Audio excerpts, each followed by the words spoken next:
Eu sempre fui uma pessoa comum, vivendo uma vida tranquila e previsível. Trabalhava como fotógrafo freelancer, capturando momentos de pessoas que mal conhecia em casamentos, aniversários ou eventos corporativos.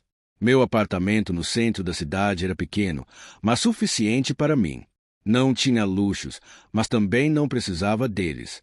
Minha rotina era simples: acordar cedo, trabalhar durante o dia e passar as noites editando fotos ou assistindo a séries até tarde.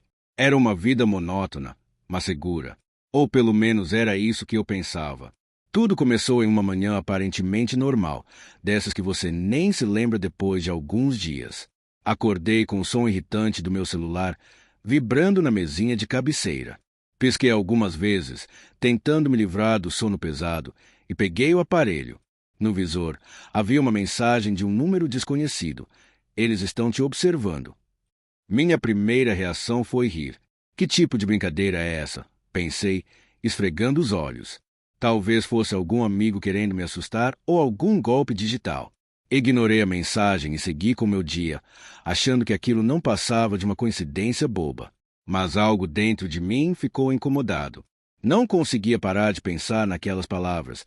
Eles estão te observando. Ao longo das horas, comecei a notar coisas estranhas. Enquanto caminhava até a padaria para comprar café, percebi que um carro preto estava estacionado na esquina da minha rua. Ele parecia abandonado, sem ninguém dentro. No início, achei que era apenas um detalhe insignificante, afinal, carros são comuns nas ruas de qualquer cidade. Mas quando voltei para casa, ele ainda estava lá, exatamente no mesmo lugar. Não havia nada de especial nele, exceto pela placa suja e pelos vidros escuros que dificultavam ver o interior. Mesmo assim, algo me fez olhar 2 vezes antes de entrar no prédio. Mais tarde, enquanto organizava minhas câmeras e equipamentos no apartamento, tive a sensação de que alguém estava me observando. Parei por um momento e olhei ao redor. Nada. Tudo parecia normal. Mas então notei algo que me deixou arrepiado. Uma sombra rápida passou pela janela da sala, como se alguém tivesse corrido do lado de fora. Corri até a janela e abri a cortina, mas não havia ninguém lá. Apenas o vento balançando as árvores e o barulho distante dos carros na rua. Comecei a me sentir inquieto. Decidi contar isso aos meus amigos mais próximos. À noite, liguei para minha melhor amiga, Clara, e desabafei sobre o que estava acontecendo. Ela ouviu tudo com atenção, mas quando terminei, sua resposta foi exatamente o que eu temia. Você está assistindo muitos filmes de suspense, né? Relaxa, provavelmente é só imaginação. Tentei convencer a mim mesmo de que ela estava certa, mas a sensação de estar sendo vigiado não desapareceu.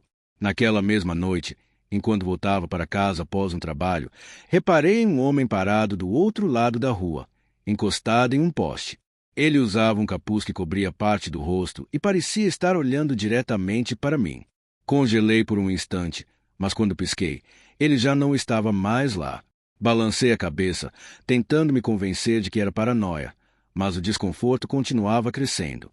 Quando finalmente cheguei em casa, tranquei a porta com cuidado extra e conferi todas as janelas. Sentei-me no sofá, tentando relaxar, mas minha mente não parava de girar. Quem eram eles? E por que eu sentia que estava sendo observado? Pela primeira vez em muito tempo, dormi com a luz do quarto acesa. Naquela noite, sonhei com olhos. Centenas de olhos me observando em silêncio, sem piscar.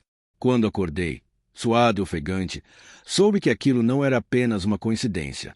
Algo estava errado, muito errado, e ninguém acreditava em mim. Mas eu sabia que não era imaginação. Eu podia sentir. Os dias seguintes foram uma montanha-russa de emoções.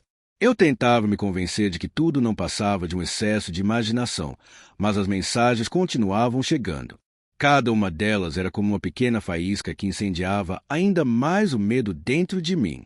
No início, elas eram vagas e enigmáticas, quase como se estivessem testando até onde eu poderia aguentar. Eles estão te observando. Depois vieram outras, mais diretas. Não confie em ninguém. E então, algo que me fez sentir um arrepio gelado subir pela espinha. Eles vão tentar entrar hoje à noite. Eu sabia que precisava fazer algo. Não podia simplesmente ignorar aquilo e esperar que tudo desaparecesse como um pesadelo ao amanhecer. Mas o que eu poderia fazer? Ninguém acreditava em mim. Minha melhor amiga, Clara, tinha rido da minha preocupação. Meu irmão, sempre racional, disse que eu estava exagerando. Até mesmo o síndico do prédio, quando falei sobre o carro preto parado na esquina, me olhou como se eu fosse louco. Senhor, provavelmente é só algum entregador perdido, ele disse, sem dar muita importância. Mas eu sabia que não era imaginação. A sensação de ser vigiado era tão intensa que parecia sufocar. Decidi tomar medidas por conta própria. Comecei instalando câmeras de segurança no meu apartamento, pequenas e discretas, posicionadas estrategicamente para cobrir todos os ângulos possíveis. Comprei trancas extras para as portas e janelas e até mesmo uma barra de metal para bloquear a entrada principal durante a noite. Parecia paranoia, mas eu preferia estar preparado para o pior do que ser pego desprevenido. No entanto, por mais precauções que eu tomasse, a sensação de perigo não diminuía. Pelo contrário, parecia aumentar a cada dia. Certa noite, enquanto eu editava algumas fotos no meu computador, ouvi um barulho vindo da cozinha. Congelei. O som era leve, quase imperceptível, como se alguém tivesse tocado uma panela ou arrastado uma cadeira. Peguei uma faca da gaveta e caminhei lentamente até lá, tentando controlar a respiração acelerada. Quando cheguei à cozinha, tudo parecia normal.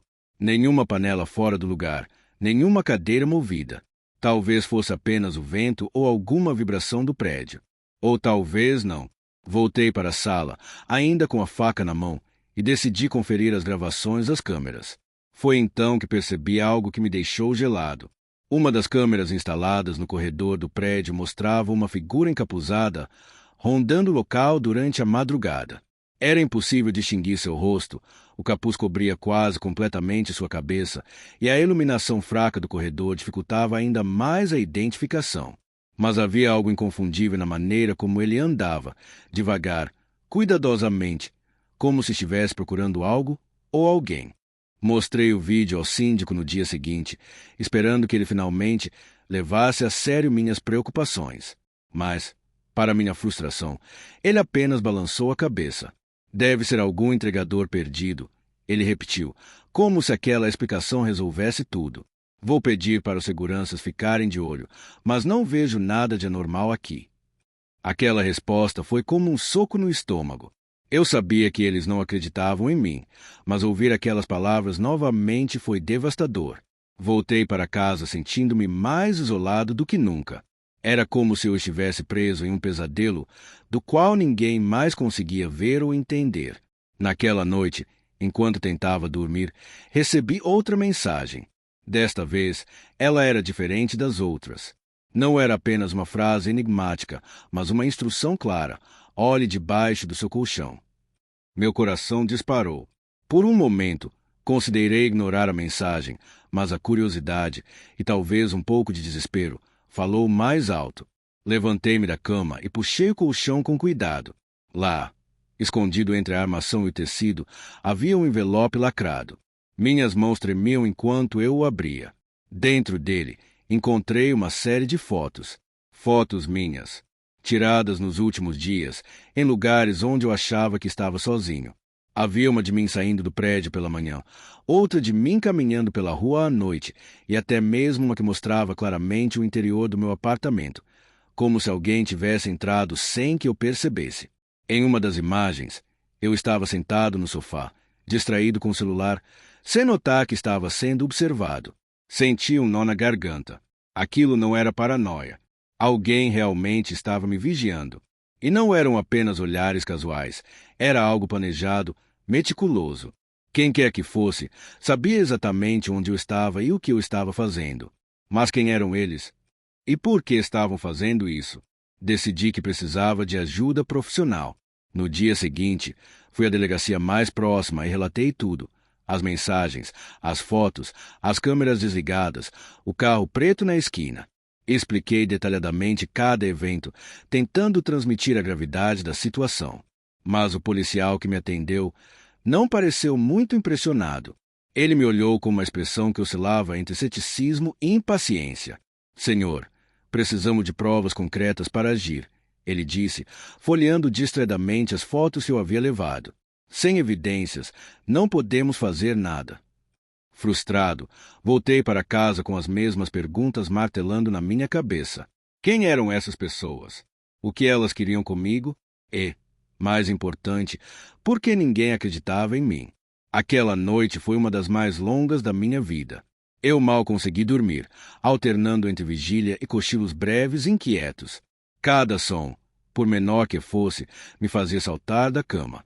Cada sombra projetada pelas luzes da rua parecia ganhar vida própria. Eu sabia que estava à beira de um colapso nervoso, mas não conseguia parar de pensar nas fotos e nas mensagens. Então, às 3h15 da manhã, aconteceu algo que mudaria tudo. Ouvi um barulho suave vindo da sala. Um clique metálico, como se alguém estivesse mexendo na maçaneta da porta. Congelei, tentando decidir o que fazer. Peguei meu celular e liguei para a polícia, mas antes se pudesse dizer qualquer coisa, a ligação caiu. Corri até a sala e vi que a porta estava entreaberta. Não havia ninguém ali, mas algo estava errado. Algo definitivamente estava errado. Quando conferi as câmeras de segurança pela manhã, descobri algo que me deixou ainda mais apavorado. Uma delas, a que cobria a entrada principal, havia sido desligada. E não apenas desligada, mas desconectada completamente, como se alguém tivesse entrado no sistema deliberadamente para apagar qualquer vestígio de sua presença. Eu sabia que estava lidando com algo muito maior do que eu podia compreender. E, pelo jeito, eu estava completamente sozinho nessa. Os dias seguintes foram os mais angustiantes da minha vida. Eu mal saía do apartamento, vivendo em constante estado de alerta. Minhas únicas companhias eram as mensagens misteriosas, que agora vinham acompanhadas de detalhes perturbadores. Eles sabem que você falou com a polícia. Você tem 48 horas antes que eles venham. Aquelas palavras ecoavam na minha mente como um relógio contando segundos até o desastre. Tentei me convencer de que era paranoia, mas algo dentro de mim sabia que não era imaginação. Algo estava prestes a acontecer, e eu não tinha ideia de como impedir. Decidi tomar medidas drásticas. Tirei uma semana de folga dos trabalhos fotográficos, algo que nunca havia feito antes, e dediquei todo o meu tempo a monitorar o apartamento. Passei horas revisando as câmeras, conferindo as trancas das portas e janelas e até mesmo criando um plano de fuga caso fosse necessário. Sabia que aquilo poderia parecer exagerado para qualquer pessoa normal, mas para mim era uma questão de sobrevivência. Não podia correr o risco de ser pego desprevenido novamente. Ainda assim, a sensação de perigo era sufocante. Cada barulho no corredor do prédio fazia meu coração disparar. Cada sombra projetada pelas luzes da rua parecia ganhar vida própria. Eu começava a duvidar de tudo ao meu redor. Será que o vizinho do andar de cima, sempre tão silencioso, estava envolvido? Ou talvez o porteiro, que às vezes me olhava de forma estranha. Não confiava mais em ninguém. As mensagens continuaram chegando, cada uma delas mais específica e ameaçadora do que a anterior. Uma delas dizia: "Você não pode escapar." Outra: "Eles estão mais perto do que você pensa." Essas palavras me deixavam paralisado, incapaz de pensar com clareza. Comecei a sentir que estava encurralado, como se estivesse preso em uma teia invisível que se apertava cada vez mais. Tentei entrar em contato com Clara novamente, mas ela não atendeu minhas ligações. Deixei mensagens desesperadas, implorando para que ela voltasse ou pelo menos me ouvisse, mas ela não respondeu. Quando finalmente consegui falar com ela, sua voz soava distante e cansada. "Eu sei que você está assustado", ela disse, "mas isso não é saudável. Você precisa de ajuda profissional." "Eu não sou louco", gritei, frustrado. "Alguém está realmente atrás de mim." "Eu acredito que você acha isso", ela respondeu, escolhendo as palavras cuidadosamente. "Mas, sinceramente, acho que você precisa conversar com alguém que possa te ajudar a lidar com isso."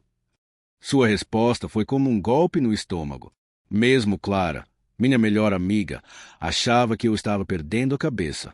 Fiquei furioso, mas também devastado. Se nem ela acreditava em mim, quem mais faria isso? Naquela noite, decidi fazer algo que vinha evitando desde o início: confrontar diretamente o carro preto que sempre aparecia nas esquinas perto do meu prédio. Peguei uma lanterna, um spray de pimenta e meu celular gravando tudo, e saí à procura dele. Era quase meia-noite e as ruas estavam desertas. O ar frio da noite parecia pesado, como se pressentisse algo sinistro. Caminhei devagar, tentando controlar minha respiração acelerada. E então, lá estava ele, o mesmo carro preto, estacionado na mesma esquina onde eu havia visto tantas vezes antes. Me aproximei lentamente, com a lanterna apontada para o veículo. Os vidros escuros dificultavam ver o interior, mas eu conseguia distinguir vagamente o contorno de alguém sentado no banco do motorista.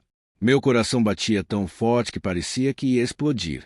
Apontei a lanterna diretamente para o rosto da pessoa, esperando finalmente descobrir quem era.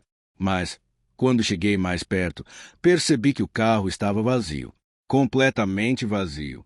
Congelei, tentando entender o que estava acontecendo. Como o carro podia estar ali, ligado com os faróis apagados, sem ninguém dentro? Era impossível. Voltei correndo para o prédio, trancando a porta principal com cuidado extra. Subi as escadas rapidamente, sem usar o elevador. Não queria ficar preso em um espaço pequeno e indefeso. Quando cheguei ao meu andar, notei algo que me deixou gelado. A porta do meu apartamento estava entreaberta. Parei por um instante, tentando decidir o que fazer. Peguei o spray de pimenta e abri a porta lentamente, preparado para o pior. Entrei no apartamento e conferi cada cômodo, mas não havia ninguém lá. No entanto, algo estava diferente. Na mesa da sala, havia um envelope lacrado, igual ao que eu havia encontrado debaixo do colchão. Tremendo, abri o envelope e encontrei uma única foto. Era uma imagem minha, tirada poucos minutos antes, enquanto eu confrontava o carro preto na esquina. A mensagem escrita na parte de trás da foto dizia apenas: "Estamos observando." Desabei no chão, sentindo-me completamente impotente. Quem quer que fossem, eles estavam sempre um passo à frente. Sabiam exatamente onde eu estava e o que eu estava fazendo. E o pior de tudo, sabiam que eu não podia fazer nada para detê-los.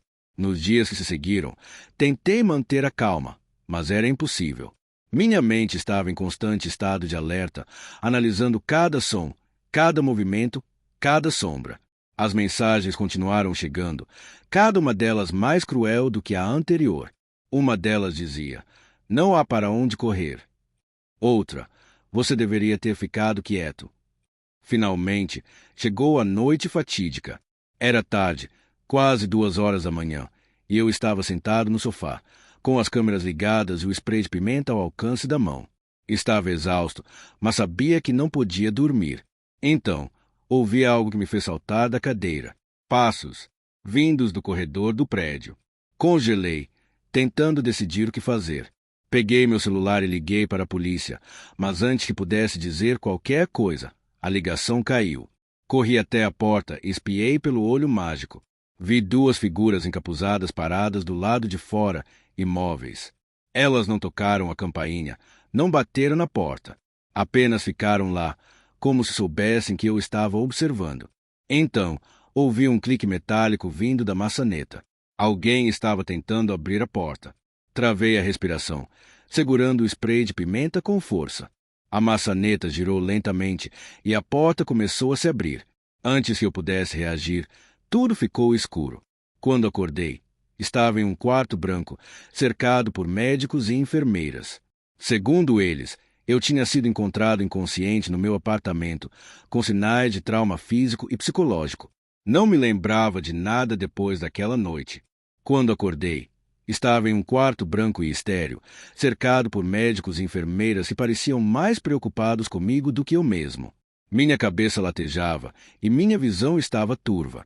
Tudo ao meu redor parecia surreal, como se eu tivesse sido arrancado de um pesadelo para ser jogado em outro. Os médicos me explicaram que eu havia sido encontrado inconsciente no meu apartamento, mas não souberam dizer exatamente o que tinha acontecido.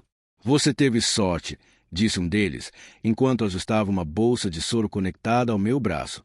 Seus vizinhos ouviram barulhos estranhos e chamaram a polícia. Sorte? Aquela palavra soava vazia para mim. Eu não me sentia sortudo. Na verdade, tudo que eu conseguia lembrar era o som da maçaneta girando lentamente, as figuras encapuzadas do lado de fora e então, escuridão.